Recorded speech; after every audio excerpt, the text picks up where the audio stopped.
Just starting here. Okay, now we're live again. So, welcome back, everybody, and Igor, welcome. We're going to continue our conversation that we started in the last hour. We were reading an article about Chinese students who study really hard, and we call that cramming. They go to some special schools in this one town that grows by the thousands because of this exam that they need to study for, which is very difficult and which kind of serves to limit how many people can actually enter a college, because you need to get a specific score on this test, which is a very grueling test, or very demanding, very difficult test to pass to get the grade that you need. So we were just talking about this idea of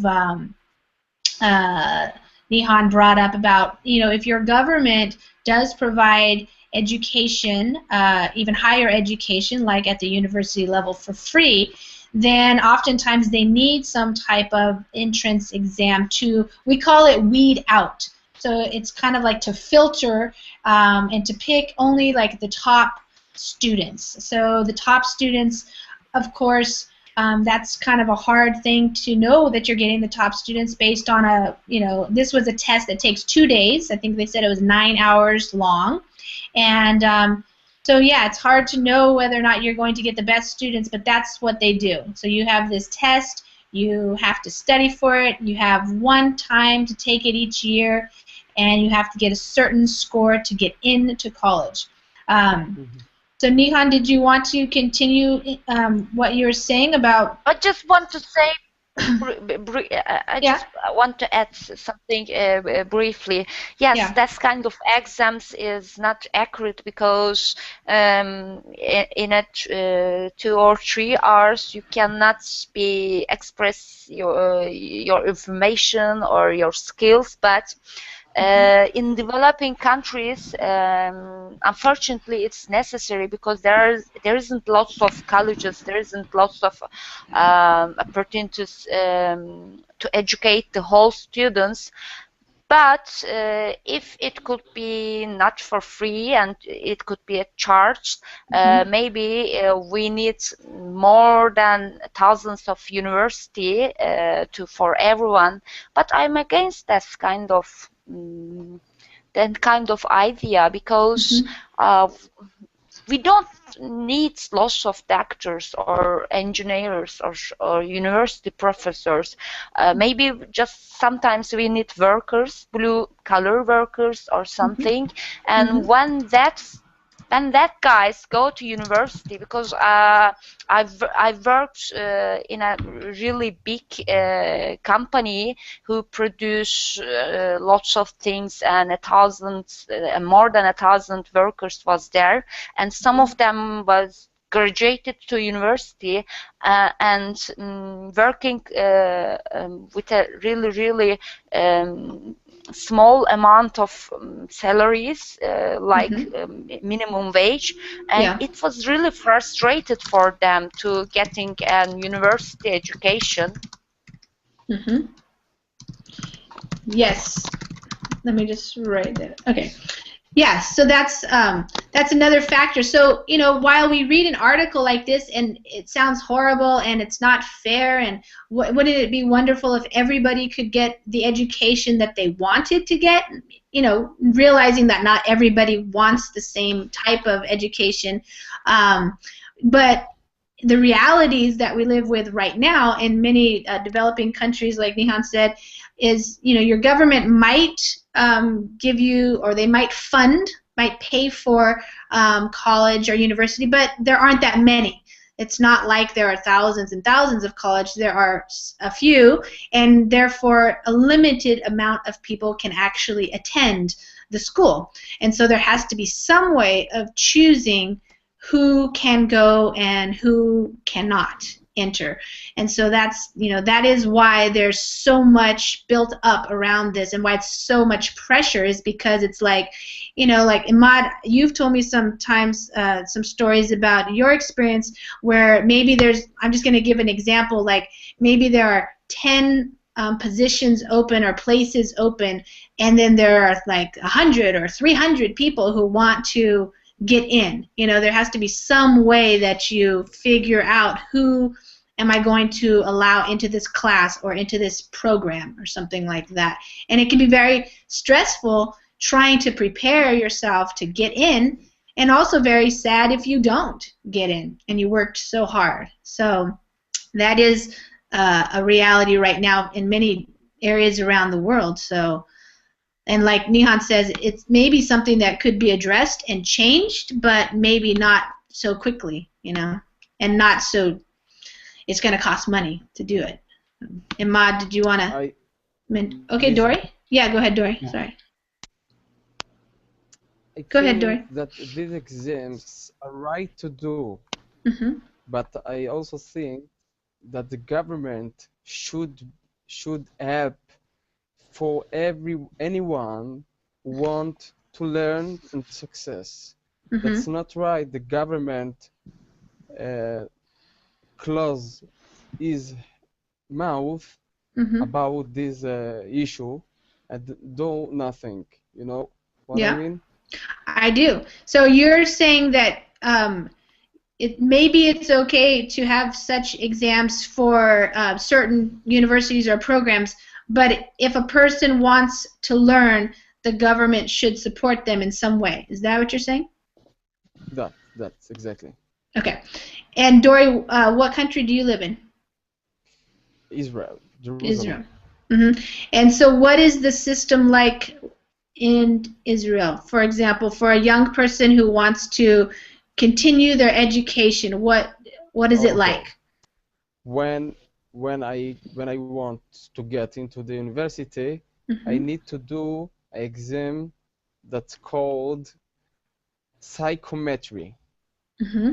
That's very, very difficult exam, Mm-hmm. and that's why I am here because I fall in English. Mm-hmm. It's very high level of English and mathematics and Hebrew. Okay. That's so no everyone can solve. So not everybody is going to be able to pass. It's very difficult. Yes. Okay. Yes. Mm-hmm. A lot of guys go to Italy on USA or Mm-hmm. England because in Israel it's very difficult to get into the university. Yeah. And so what happens, for example, if you do not pass, you're saying a person might not pass, and then therefore they decide to go to another country to study where presumably they can pass a test and get in. But what happens if you can't go to another country? Then are you limited? Are you limited to what kind of jobs you can get, and that's it? You can't study anymore? Are there other ways to study, or? You don't have a way, you know. Mm. You don't have more ways Mm-hmm. than you imagine. But I think it's more easy to get into the university at abroad, you know. Mm-hmm. Yeah. It's more easy, yes. And in Israel is in Israel is the university free, or do you have to pay? Pay a little bit, just a little bit. Okay. We not pay a lot about the studying year. But there is a private colleges, you know. Yeah. Who take a lot of money. Yeah, sure. Well, that is the alternative, which is what we have in the United States. We do not pay for everybody to get a college education. We don't pay for anybody to get a college education, actually. You can go to school for free in the United States from elementary school through high school, which university 19 and still finishing up high school. But then there's a whole system that includes community colleges and trade schools, state colleges, and then universities in the different states, but then also private universities. So even though there's a lot of opportunities, they're not cheap.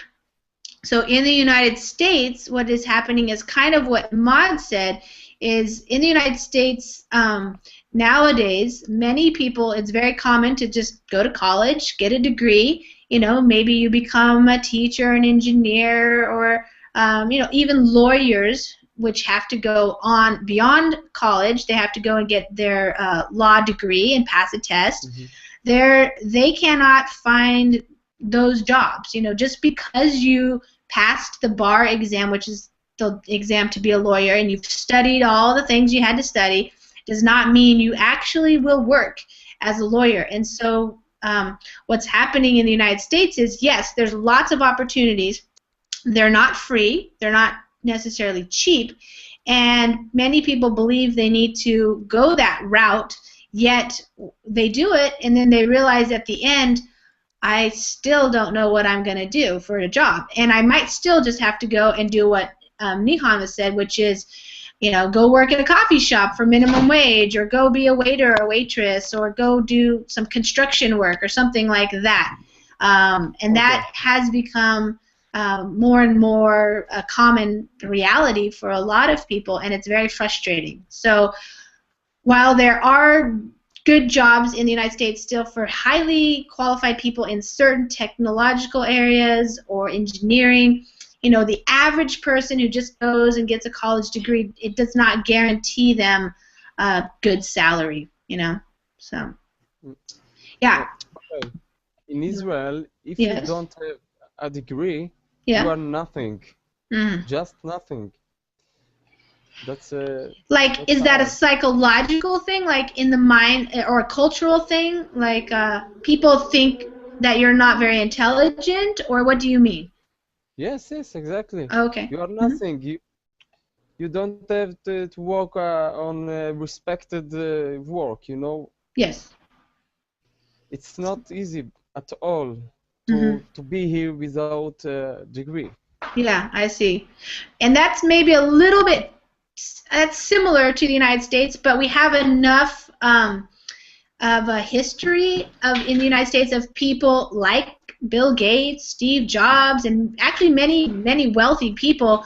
They never even finished high school, some of them, and definitely they didn't finish university, yet because of the opportunities here, they have created wealth for themselves. They've created companies, they've created jobs.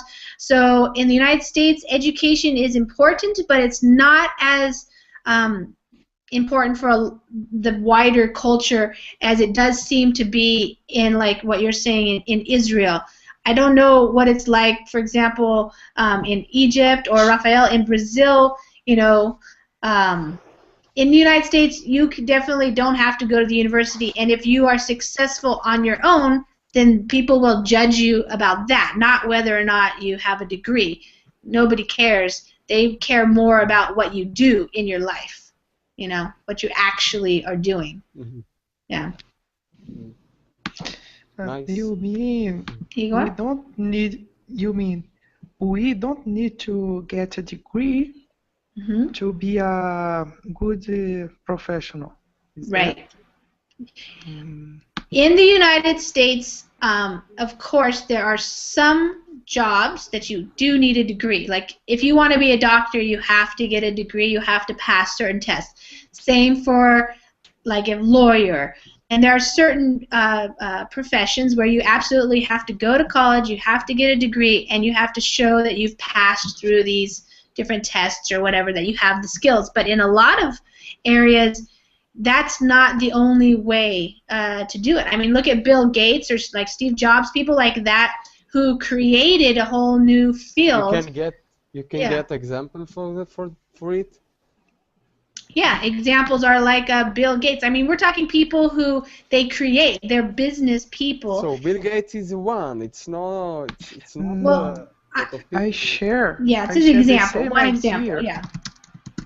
I share the same idea as our teacher, because I can see a lot of cases here at Brazil. Yeah. The same case happened with Bill Gates and Steve Jobs. Yeah. They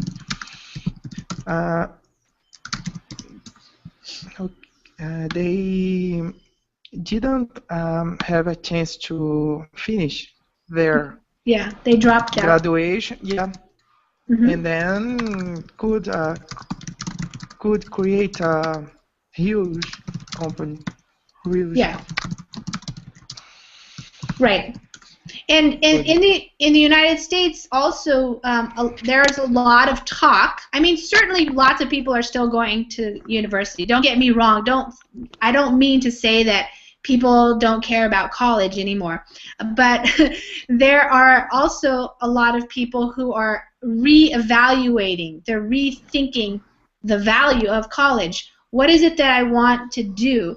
And in a lot of more entrepreneurial businesses, when they go to hire you, they may ask you, you know, where did you graduate or something, but they mostly want to know also what have you done in your life. And if you are a person who has accumulated a lot of experience, maybe you have a special interest or talent in a certain area, and you're going to make that business money, then that's the person, you're the person they want. Because in the United States, the business side of things, not the government, if you go to work for the government, you need the degrees. But the entrepreneurial side okay. of things, the business, they accept all kinds of people. I Yeah. guess there Okay. is a difference Yes. between this kind of, because Bill Gates has a mind of Mhm. employer. The most of people have a mind of employee. You see? Mhm. Yes, exactly. Mhm. Yeah, maybe some of you guys For have the, heard of. There's a guy named in the United States named Robert Kiyosaki. He's written a lot of books called Rich Dad Poor Dad, and he has a whole kind of a philosophy or a shtick, we call it, like what he's talking about. And what he is talking about is this idea that his rich dad, who was actually his dad's the dad of a friend of his in school, he was a businessman. He owned several businesses. He owned real estate. He owned rent apartments that he rented out. And so he had the mind of a businessman. And his real dad was an academic person. He was a teacher, and he was the superintendent of schools in Hawaii. And he had the mind of an academic person, a person who really thought that studying was important. Being educated in an academic way is really important, or was really important. And for Robert, he wasn't very good at school.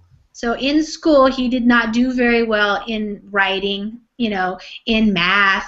He wanted to play baseball and go surfing. So he didn't like that, but he liked making money. And so money was really important and interesting to him. So from a young age, he started thinking more like a business person and liking that way of seeing the world, and not liking the way that his dad, his real dad, was doing things, which was go to school, study hard, go to college, get a job, have a good life.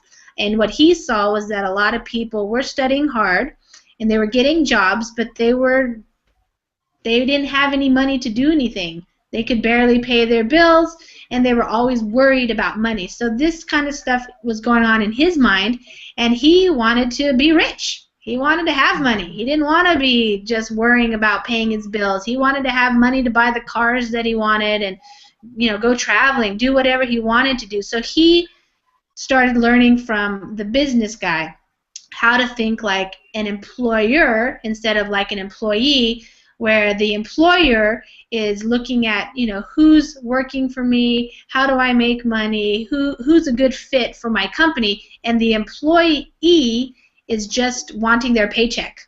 They want to do as little as possible and get their paycheck every week or every 2 weeks. So it's a different personality, you know, a different mindset. And that happens here a lot in the United States, maybe more so than in other countries, because we have more of a history of, you know, some type of capitalism, some type of free market. It's not completely, but more of a history of, you know, that whole saying in the United States, you pull yourself up by your bootstraps, you know, individualism, and I'm going to go out there and make my way and become rich. A lot of people still have that in the United States, and maybe that's not the same mindset that other people have around the world. And it depends on who you hang around with. Maybe if you only hang around with people like you, then you don't know the other way that people live. The other, you know, like if you don't hang around with business people, for example. Yeah. So. Okay. Yes, Dory.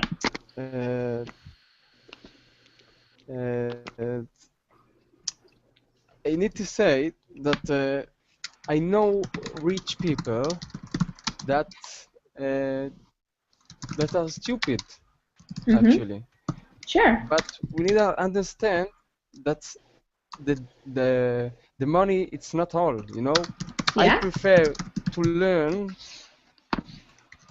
than money. Yes. Yes. Okay. Yeah, I just want to say something.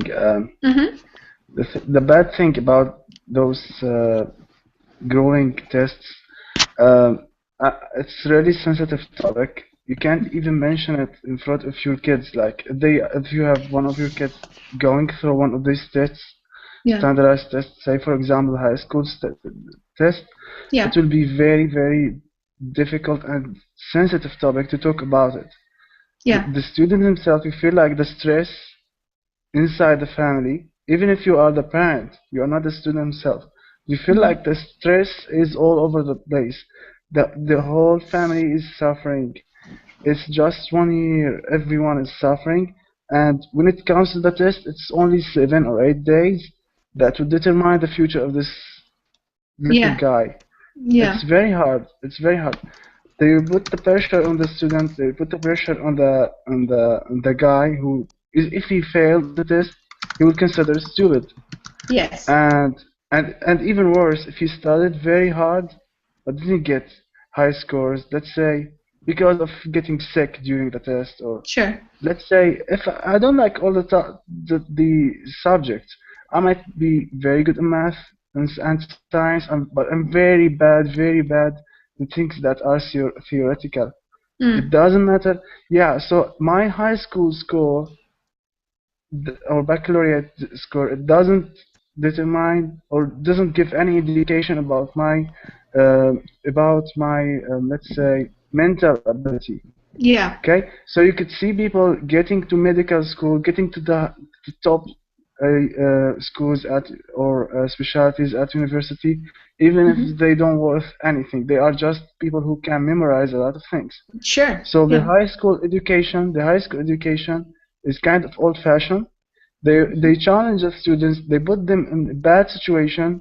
If the teachers and the professors themselves, even if they know that nowadays we have many specialties, even inside each specialty you have many specialties. Say for example electronic engineering, you will have thousands. It's very big umbrella. You have it's a whole science. You have many specialties inside it. Sure. So why I should, if I like to be an engineer, why should I study things that are not important for me?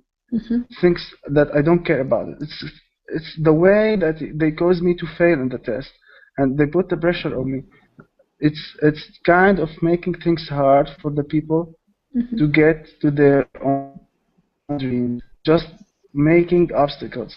The people who are making the curriculums, the people who are organizing things, look at the education system. It's very old. I think it's since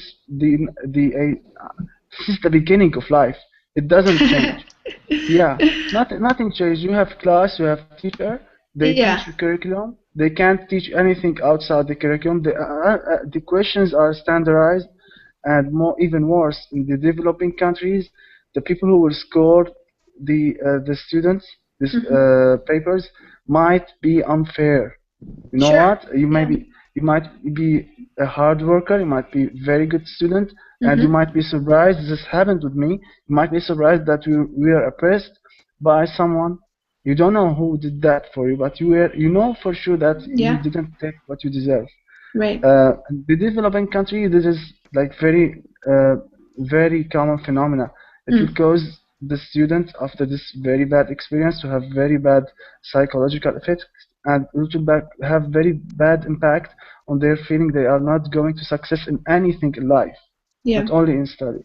Yeah, it's a huge psychological drain, you know, and like a huge psychological stress because, like Dory, who just had to leave, I guess, you know, it is true that in some cultures, this type of preparation and being able to pass a test to get into some program becomes like a status symbol or a class, like kind of separates these people from these people, and you might get labeled as not very smart or not smart enough. And for a lot of people, that can be very damaging to their psychology, and like you said, it can affect the whole rest of their life. And it might not be necessary, you know. I mean, it's hard to know because is that the point of the test? Is that what they really want you to do, is to break you down and so that, you know, you'll be happy, you know, sweeping the streets or something? But you know, here in the United States, I think this is what's happened is, you know, because we're not really a developing country, we're developed, we have more than we need. We now we have to figure out how to clean up our messes and everything. And we've had this educational system, and a lot of people were not happy. And then, like what Nihan wrote in the chat, that's what a lot of people are discovering, and that's why sites like Verbling even exist, is because we know how to learn now, and we know there are so many interesting things out in the world that we can study and learn about and experience, and they don't, you know, the knowledge doesn't live in the classroom anymore. Like a long time ago it did. Like, so only certain teachers knew certain things that you wanted to know. There were only certain areas where you could buy a book, you know, at a bookstore, or go to class and get a book that has the information you needed or wanted. But now it's everywhere, you know, like there's so much available to learn, and too much to learn. We don't need to learn all of that stuff. You know, many people in the United States, like, they don't even think they need to learn higher math. Like, why do you need calculus unless you want to go on further with science or math? But for a person who is interested in something else, being a creative person, being a businessman, whatever, maybe they don't need calculus. And so now more and more people are asking these questions. Why do I need to study that? I don't care about that.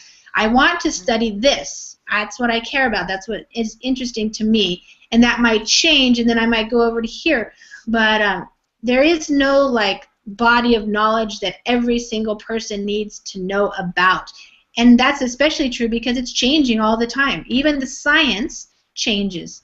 Things that they thought were true 20 years ago aren't even true anymore. If you learned them, you could forget about them because it's not true, you know? So. You know what, Lisa? Yeah. When somebody just said, because I checked my bills on Verbling, and it has been 11 months that I joined, and 1 year before, when somebody has just said to me, you can learn English by using Verbling, and maybe you can you need something to support your process. I think I wouldn't believe it, because I was educated in an high school. It's kind of Anatolian high school in Turkey. It's really different thing. I don't know, you know about the details, but it was an English high school, and when you all learned math, geography, or physics or chemistry in English in that years, and I graduated from that school, and I went to that school 7 years before the university, and I also had my classes in university in English, but I think I didn't learn anything. I just memorized it, and immediately I forgot it. And when I just graduated from university, I couldn't speak any word in English. But 1 year later, I just thought, yeah, it's the time to solve this problem. And I had to learn English for my job, maybe for my career or something. But it's really interesting. I struggled nearly 18 years to learn something, but I couldn't learn. But in a 1 year with internet, with Verbling, thanks to Verbling, and with my eager to learn something, because I was really patient to learn English 1 year before, and I just think, yes, we can focus that. If we want to learn something, we can focus and learn everything to using internet, maybe some support books or some private tutors. But we don't need to lose lots of years to learn something. Maybe from now on, maybe 15 years later, or 100, a century later, maybe there wouldn't be any formal university or formal schools. Maybe it could be on internet, on some way. I don't know. It's not necessary. If somebody said it 1 year before, I just said it's impossible. You have to go to course, you have to go to school, you have to take some private classes to the native speakers, something.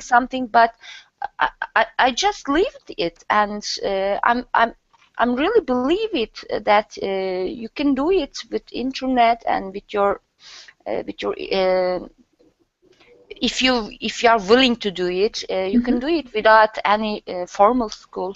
Yeah, I think that's the key word in your last sentence was if you're willing. Willing being the important factor there. What happens so often in school is the more years you go to school, the less you enjoy it, because you're learning all the time, not just at school but in life, and things become interesting or not so interesting.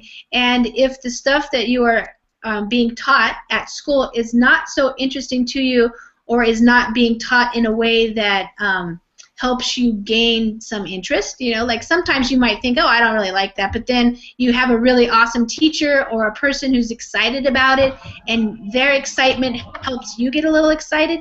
Like, it might not be your favorite topic, but you at least have enough interest in it.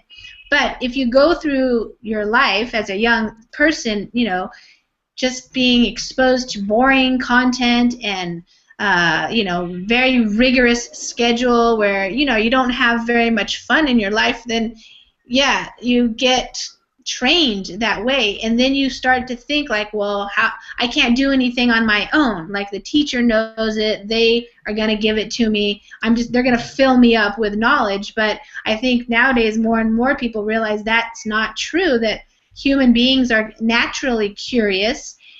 They might not always be curious about algebra or calculus or chemistry, but they're curious about what they're curious about. Like, it might be ballet or art, or something. Like you said, something. Being a policeman. Joining the army. I don't know.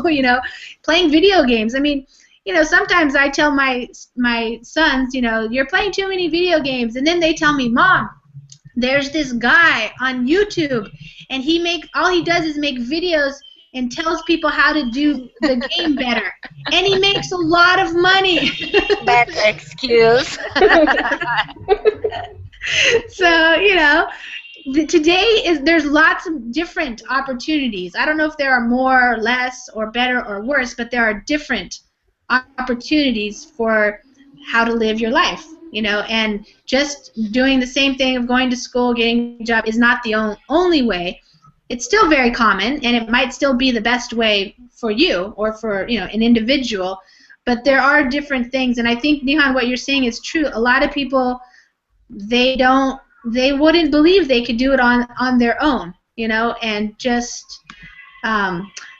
it's true though, and so many people have the experience, especially with language learning. It's kind of like a special thing. Like, I spent 7 years, taking English, and I went to New York and I couldn't understand anything, something like that. That's very common. You know what? You know. With my English level in work, my Yeah. boss's cousin is now in England, and he educate in England. I don't know, 15 or more years. He was he has been living in England, and he just translate an email, and I just translate an email, and he totally translated wrong way, and with my English, can you imagine that? And I just translate the right way, and my boss said to me, what do you know about English? You cannot know English if you compare my cousin to you. You cannot be the right. But we got this was a little bit getting bigger, and I just said, okay, we can go to an expert translator, and it can prove. And I was right. Yeah. I was totally right. My translation was much better than the famous cousin. You know. Yeah. Well, and that's a key thing, especially with language learning. People assume that if you just go to the country where they speak that language, you're going to automatically learn the language, and that doesn't happen. There are a lot of people in the United States who've lived here for a lot of years and don't speak English very well or much at all, because you have to, especially like if they're older Chinese person or something, you know, and they came over here and their kids went to school, but they didn't learn as much because they stayed in the Chinese community. Yeah. So it's, you know, you really have to get out there and use it, and that's what people are doing here on Verbling. When we're reading, when we're talking, when you're listening, that's all exposure, all experience, and you're just building those neural pathways in your brain that connect all these things together, so that when you go to speak or when you go to translate something, it's kind of just what you do now. You don't have to think about it. And he might be still thinking, you know, especially adults, because we just heard it here in class. We judge each other, and so we get nervous, like, you know, are they going to think I'm dumb, you know, and are they going to laugh at me? Kids don't think that much, so they tend to learn things quicker, and yeah. But you know, if you live in a culture where like people are going to be judging you all the time based on do you have a degree or not? Did you pass the exam? Can you speak correctly? You know, you're going to feel nervous, and that's going to inhibit. It's going to make it harder for you to learn, actually. So, Raphael, you said the same thing kind of in there. You're speechless. Yeah, I think it's you know, this is the thing that's really interesting about Verbling is every student, like Nihan is giving an example, and Ahmad, you guys are all examples. You're taking the responsibility for learning and for educating yourselves, rather than giving the responsibility to a teacher, to me, or to a class, or to a school, or to your government. You're taking the responsibility to educate yourself in a way that works for you, and so you're doing what it takes. You're doing the work. You're coming to class, you're talking, you're listening, you're writing in the chat. You know, you're doing all that. Nobody's doing it for you or to you. I'm here to help you, to facilitate, to talk, to give you things to talk about, to find some articles that might be interesting, to help you learn more words, help you learn how to say things more correctly, but you're doing it. And so in a lot of times, students in regular classrooms, they don't have that same attitude. They're sitting there and they think it's the teacher's responsibility to make them learn. And so right there, that's a difference, you know. And that's why somebody like you, Nihan, you can learn, you know, better English living in Turkey in your living room or in your wherever you are than somebody even hanging out or living in England right now. So definitely. Yes. Yeah. Thanks to Verbling, we are now practicing English. It's about if you want to learn something and you don't have the money and you don't know where can you practice, so it's like rounding in a circle. It's something very, very tiring. So Yeah. I don't know. When we're reading, when we're talking, when you're listening, that's all exposure. Hisham, I just muted you because I think you have your Verbling window open still. You can just close it and just leave the Hangouts window open. Go ahead, Nada. I don't know. As I said, you just remind me of many, many things about the school system. Spending 14 years not doing anything but getting up, going to school, and then return again, being away from your family, away from everybody, and then entering the college which you didn't like, or you didn't even think that you will go into it, and then loving it, and then getting graduated. And I can't do my master's because I don't have enough money to do it.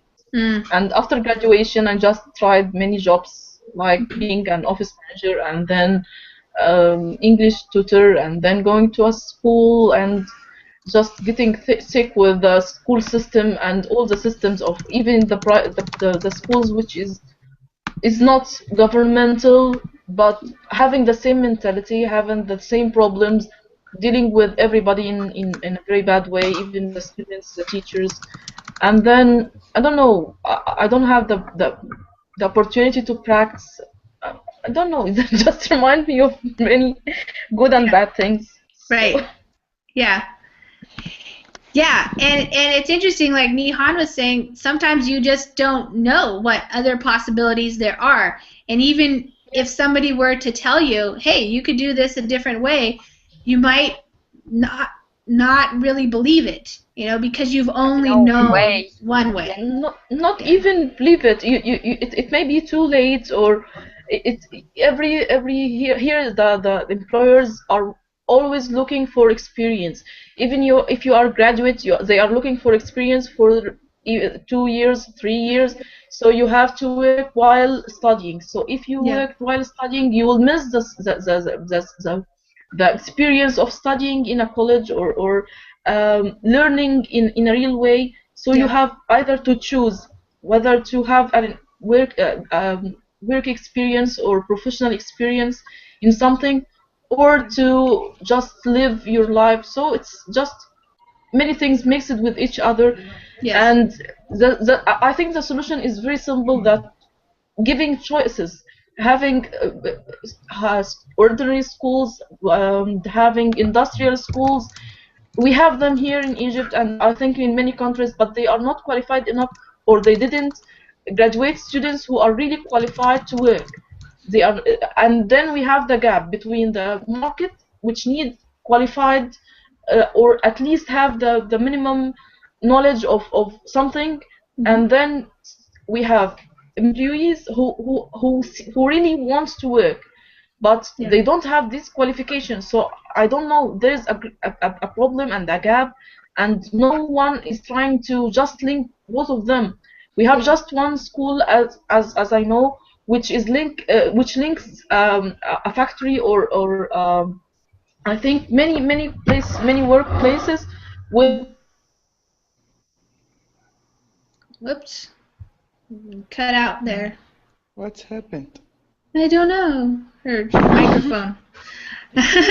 Her microphone got cut off. Yeah, Raphael or Igor. So excited. Yeah, I'm wondering how it is in Brazil right now. In terms of, I was reading that just like last week, people were studying to take the college entrance exam. And so I'm wondering, in Brazil, a lot more people are going to the university. Are there jobs for them after they get out of the university? Yes. Some of the universities, unfortunately, we have a lack of integration between universities and the companies and the factories. So a lot of students, they have to work during the day and for studying during the night. So that's the only possibility of they can attain the experience they want to get promotion in their jobs. Yeah. So I'm just wondering then, is it very difficult to get into a university right now in Brazil, or is it open to many people? It's not. It has become easier in the in the recent years, in the upcoming years. But unfortunately, if we, only the private universities here, it's become easier to go to join. The public universities, the governmental universities are still hard to join because there are so many people, so many applicants, so many applicants for a few chairs, few positions in the university. So it's very difficult to join. Yeah. Yeah, Igor? I have a different opinion. Okay. All my education was free. You see? Yeah. And what I see is the most of people don't want to study hard. You see? Yeah. And then want a place in a university for free. You see? They don't think before that. You see? Study hard and then still study. Yeah. You see?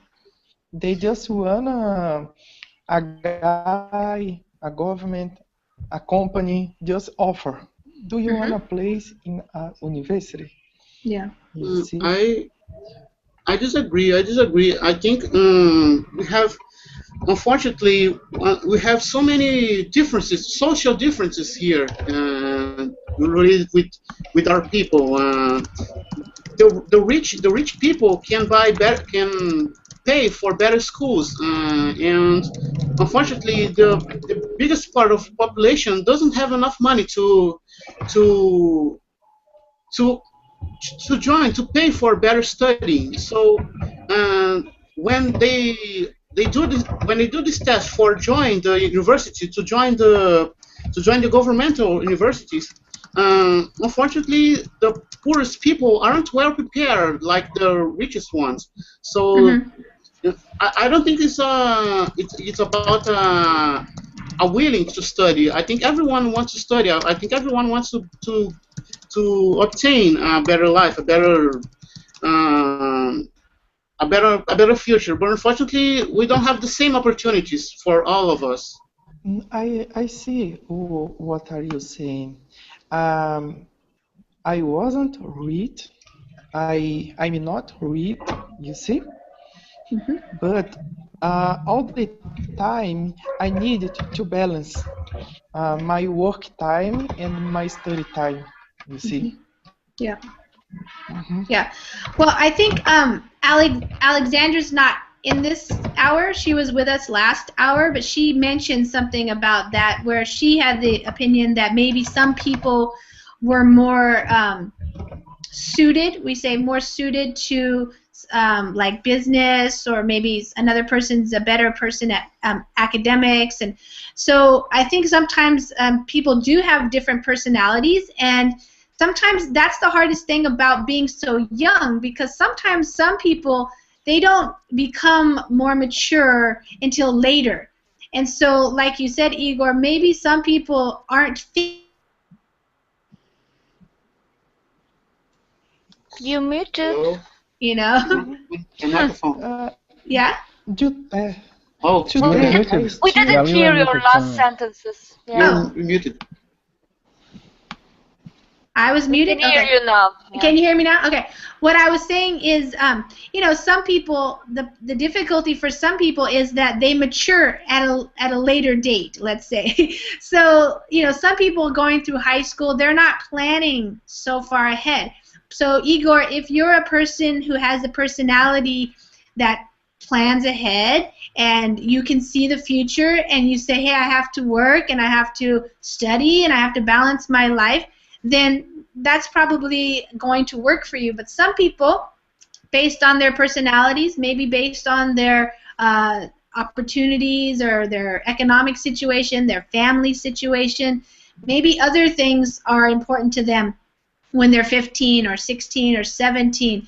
You know, they want to have fun, they want to have friends, they want to have a girlfriend or a boyfriend, and they're not so much planning ahead. And so, yeah, it can look like they don't want to work hard, and maybe that is true right then, but then, you know, in a year or two, they might realize, yeah, I'm ready now, I want to work hard, I want to study. And so sometimes those doors can be closed to them if they don't go on the same track. So kind of what is different about the United States, I think, is everybody doesn't have to follow the same path and end up, you know, at success. You can have different paths to success. And that means that maybe you screw around when you're young and you don't get it together and you don't work very hard, but then something happens. I don't know. Like Ahmad is saying, you know, something propels you or inspires you to get your act together and do whatever it takes, and then you do, you know. And some people never do that, and that's okay too. But I'm just commenting on the reality that people are different at different ages. You know, one 15-year-old can be a very mature, future-oriented person, thinking ahead, planning, taking the right classes, and the other 15-year-old is like, I just want to have some fun, you know. and you can't necessarily, like, being a parent, unless you're going to be willing to, I don't know, punish, hit, you know, shame them, you can't necessarily turn that person into the other person, you know, just like that. And in the United States, there are a lot of people who say, why would you want to? Because that person might actually be the Steve Jobs or the Bill Gates or the other person who did not follow the normal path, and they had a different mind. They were more creative, perhaps, and so they come up with different contributions to society rather than, you know, so diversity can be a good thing, you know. You don't have to all be the same type of person. So, but yeah, if your education system stops and limits you so that if you don't get in by the time you're 18 or 19, that's it, you have no other opportunities, then it can be difficult for those people to later, you know, shine in their own way. Yeah. It's like you are like basically saying for someone, hey son, you would better be a street cleaner than being a doctor. Yeah. You look like, yeah, that would be. Yeah. Yeah. And, you know, all of those things are part of growing up, you know, and growing up within one culture can be different than growing up in a different culture. And growing up in one country and having a lot of money is different than growing up in the same country and not having a lot of money. So everybody has their own unique situation that has all those different factors involved. And so I'm trying to read over here while I'm talking also. Has it been hard for you to decide what you want to do? Is that what you're saying?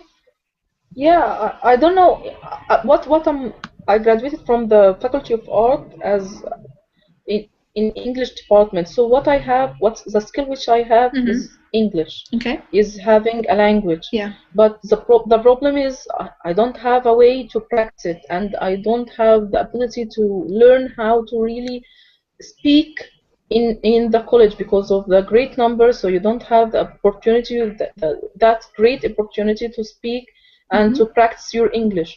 What you know is so I'm from the top 10 students, for example. Yeah. But what I know or what I have is the skills, the writing skills with some problems. The translating, I know how to translate. The you know the skills which you can use in something which is not real life, or not in for example speaking to customers or speaking to somebody. So I have some problem in that. And when you go to a place and apply for example, as I said last session, so I was just rejected because I don't know how to pronounce the P and B and the and the. So it's I don't know, and even I don't know where to apply, what to do, what are the jobs which are there.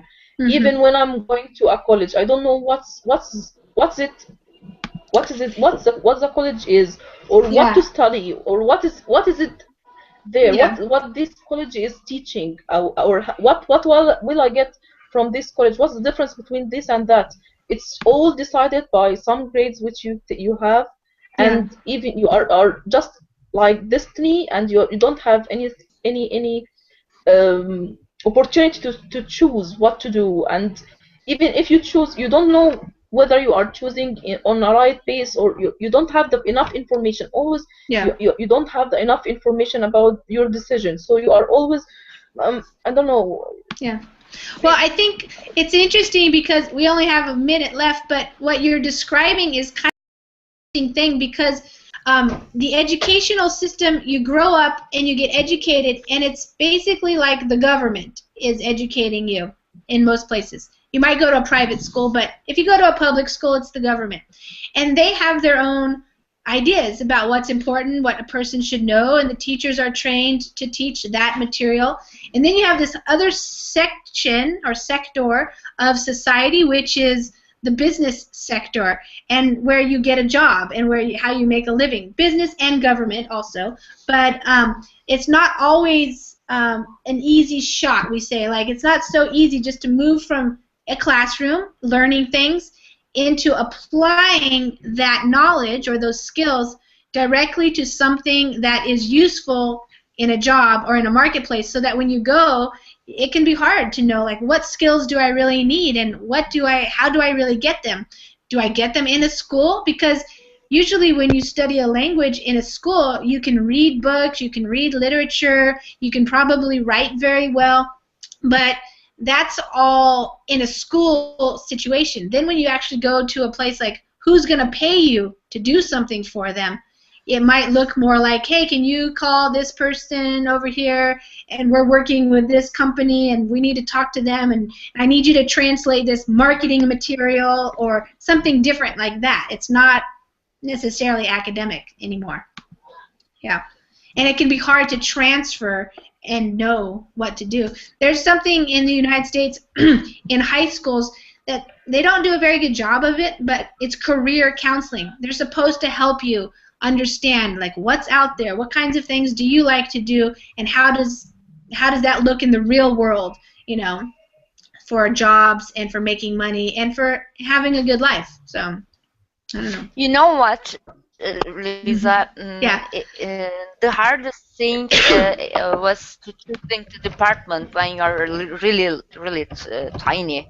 When you're 18, you have to choose the department of your university, and it determines your whole life. I choose economy, and I hate being an accountant or related with an economy.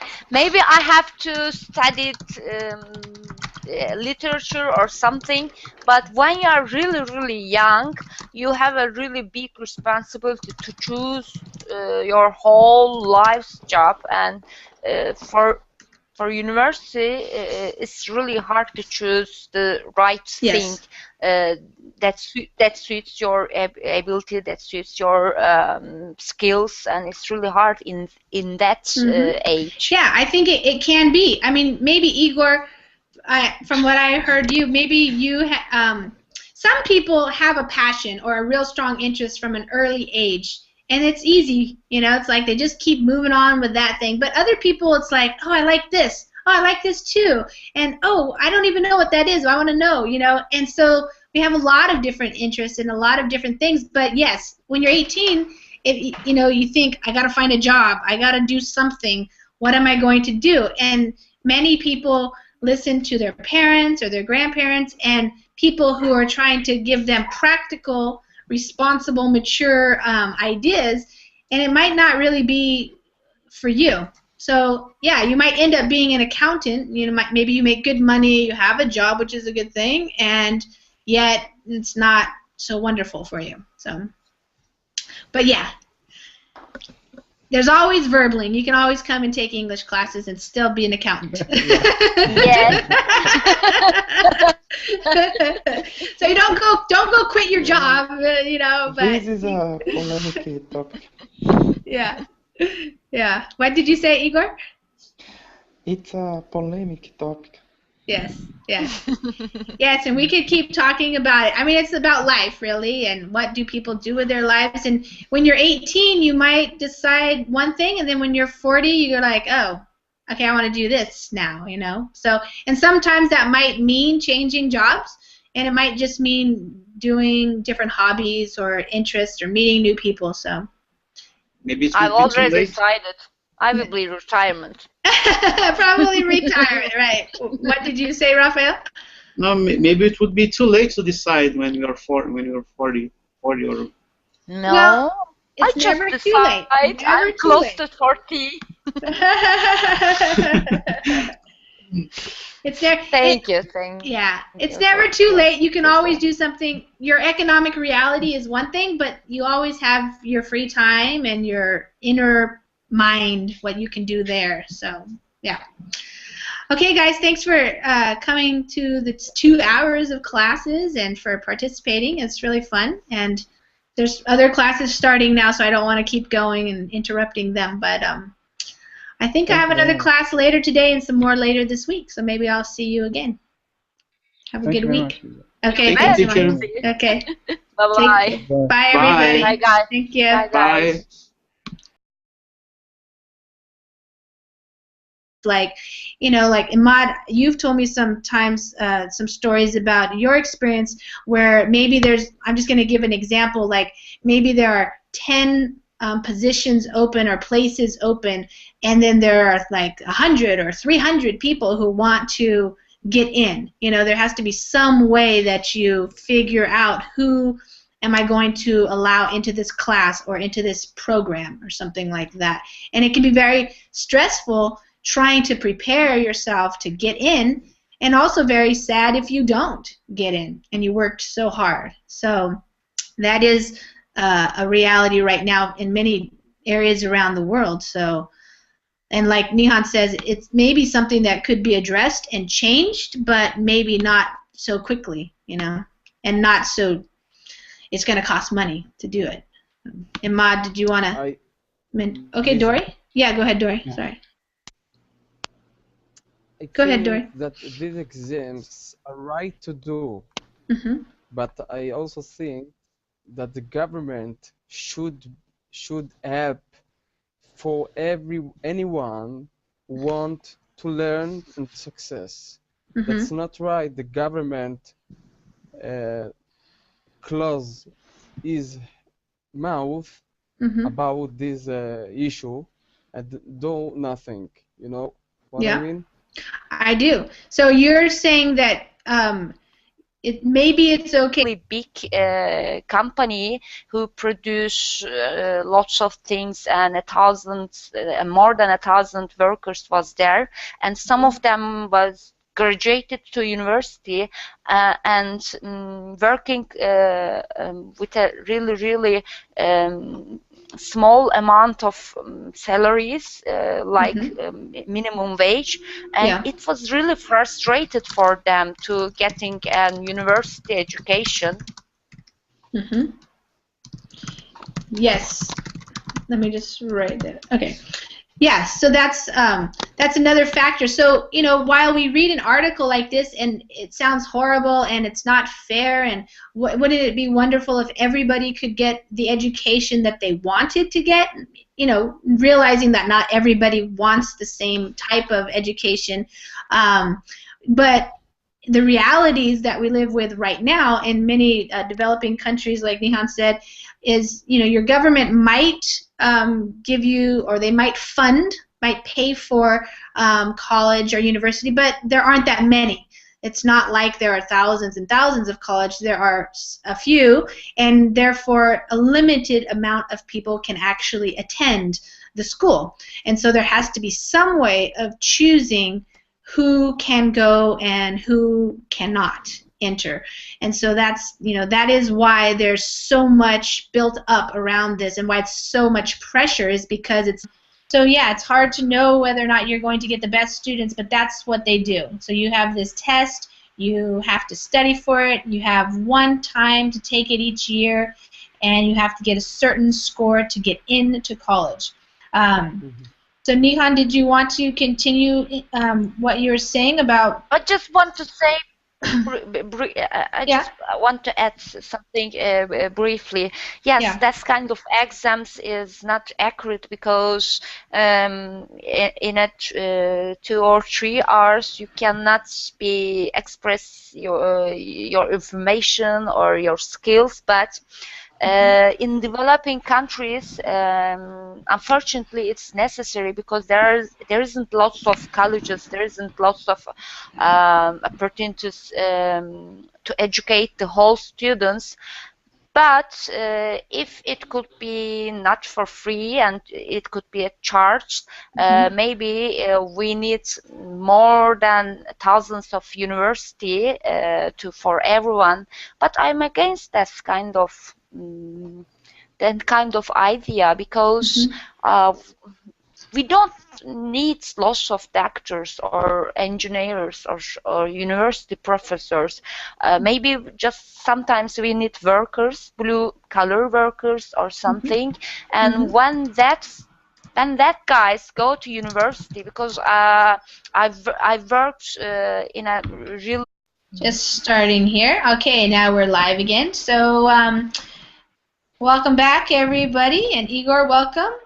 We're going to continue our conversation that we started in the last hour. We were reading an article about Chinese students who study really hard, and we call that cramming. They go to some special schools in this one town that grows by the thousands because of this exam that they need to study for, which is very difficult and which kind of serves to limit how many people can actually enter a college, because you need to get a specific score on this test, which is a very grueling test, or very demanding, very difficult test to pass to get the grade that you need. So we were just talking about this idea of Nihan brought up about, if your government does provide education, even higher education, like at the university level for free, then oftentimes they need some type of entrance exam to, we call it weed out.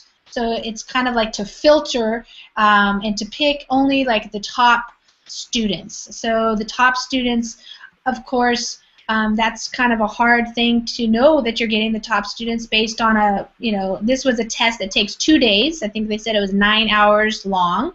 And to have such exams for certain universities or programs, but if a person wants to learn, the government should support them in some way. Is that what you're saying? That's exactly. Okay. And Dory, what country do you live in? Israel. Jerusalem. Israel.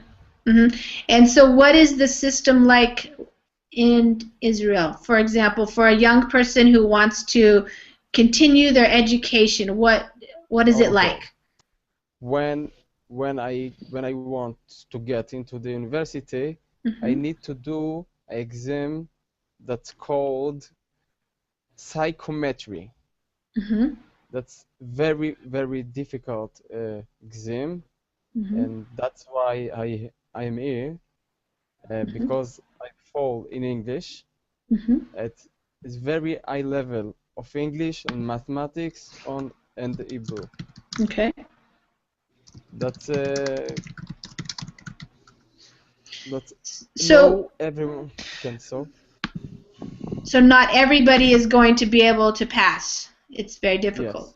Yes. Okay. Yes. A lot of guys go to Italy on USA or England, because in Israel it's very difficult to get into the university. Yeah. And so what happens, for example, if you do not pass? You're saying